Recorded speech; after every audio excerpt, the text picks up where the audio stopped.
Welcome back to AM Sports Cover 4, and today we are previewing the Ohio State Buckeyes. Now, there's a lot to get into as it relates to the Buckeyes. There's so much change that they're currently dealing with in 2024, and I get it. All college football programs are dealing with change just due to the change in the landscape of college football in regards to NIL, the transfer portal. We get that.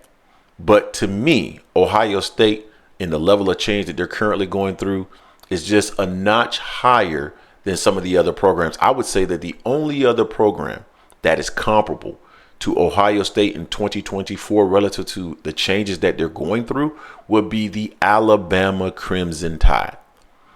So let's get into it. Last year, they finished their year with a disappointing loss to Missouri, 14-3 in the Cotton Bowl.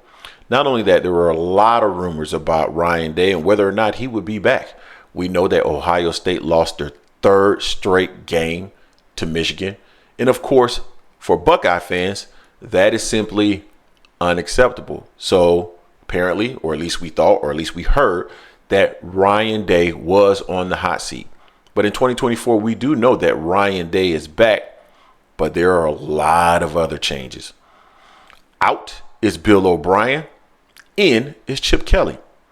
Out is Kyle McCord. In, possibly, is Will Howard.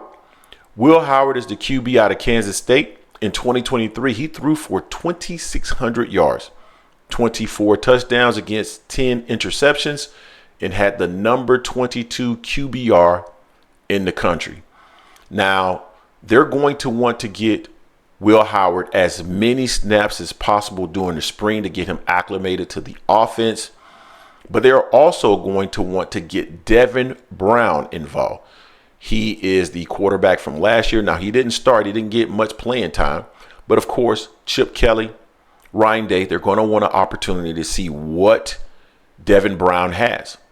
They're going to want to get some snaps for him in the spring game to make sure that he is a viable option after Will Howard.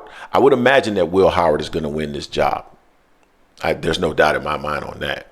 But they're still going to want to see what Devin Brown looks like as a backup and the potential for him to move into the starting role in 2025. So that's going to be interesting. They also have a couple of young quarterbacks, Aaron Nolan, and they also were able to get Julian Sayin from Alabama, who had signed a letter of intent, but if I remember correctly, got out of his letter of intent after Saban decided to move on.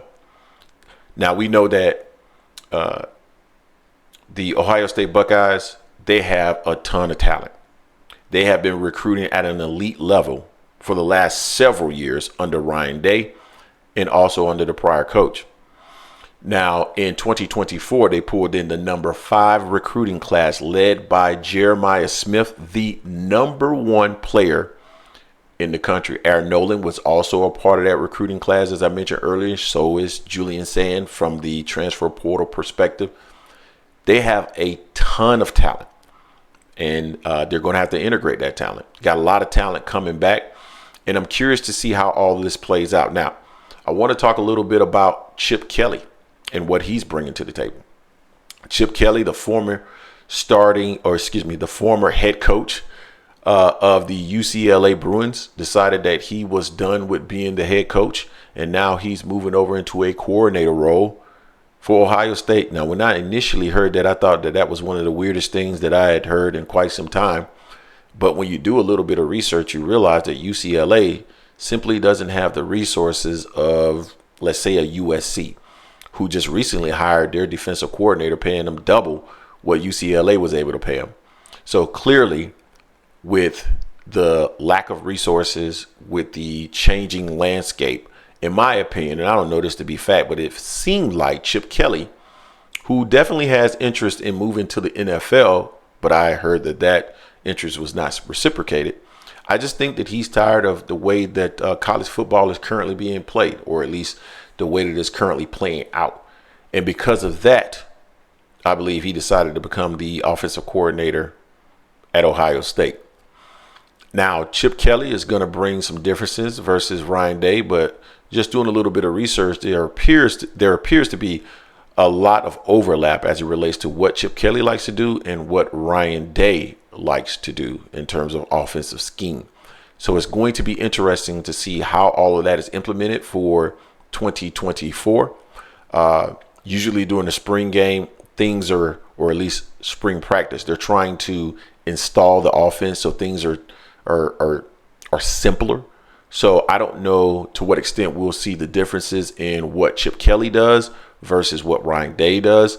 Maybe towards the end of the spring, maybe, but I don't. Again, I can't imagine that they are going to show their hand too much in the spring game. So more than likely, we won't get the opportunity to see what the differences are between Ryan Day and Chip Kelly until they get into the fall. But definitely there are going to be differences, and those are things that they're going to have to work through.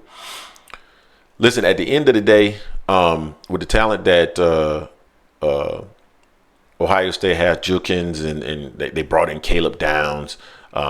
They reinforced their offensive line, bringing in Seth McClellan, as well as just a number of players that they're bringing back. Ohio State is poised to make the college football playoffs. I truly do believe that they're going to be in position to do that. When you think about the loss that occurred to Missouri, I wonder if the loss to Michigan was such a letdown that, going into the Cotton Bowl, we didn't see the best effort out of Ohio State. And because of that, they didn't put on a great performance. Jim Harbaugh is out. I would imagine that that's going to be impactful to Michigan. Michigan is bringing back a pretty strong squad as well. Solid recruiting class. So, but I just think Ohio State is going to be more poised or in better position to beat Michigan in 2024. Now, quickly, I want to pull up their schedule for 2024 because I know that there are changes. And I want to preview that schedule because with the changes in the overall landscape in terms of conference realignment, it's going to be interesting to see who they play. So let's see. Based off, so the 2024-2025 season, they start with Akron, Western Michigan, Marshall, Michigan State, Iowa. They got Oregon. Oregon's going to be a tough game. Nebraska, Penn State, Purdue, Northwestern, Indiana, and Michigan will be the last game of the year. My prediction, honestly, I believe Ohio State is going to finish at least 11-1. That's my prediction. I think the only game that they're going to lose here is Oregon. I think Oregon is the only possible game that they're going to lose here. I think everybody else, I think the first three games are cheeks, to be honest with you. Michigan State, decent game. Iowa, we'll see what they're looking like. Oregon's going to be tough. Nebraska, not so much. Penn State will be a good game. Purdue, not so much. Northwestern, not so much. We'll see what Indiana brings back. And Michigan will be a tough game. But I actually have Michigan. I actually have Ohio State beating Michigan in 2024. I think that's going to happen. So I think the only game that they're going to lose or could possibly lose on their schedule is Oregon. We'll see what ends up happening. But Ohio State, plenty of talent. They're just going to have to integrate everything that they currently have going on. They're going to have to be change management agents, or they're going to have to be very good at change management for 2024 because they have so much currently going on. But as long as they can integrate their offense, as long as they can get their quarterbacks in, get them the proper experience, make sure that Will Howard is acclimated to the offense, and design their offense to maximize the weapons that they currently have, I believe Ohio State will be in the college football playoffs, and they'll have either a 12-0 or an 11-1 record. You can book it. Those are my thoughts. You guys tell me what you think in the comment section. Don't forget to hate, like, comment, and subscribe. This is AM Sports Cover 4, and I am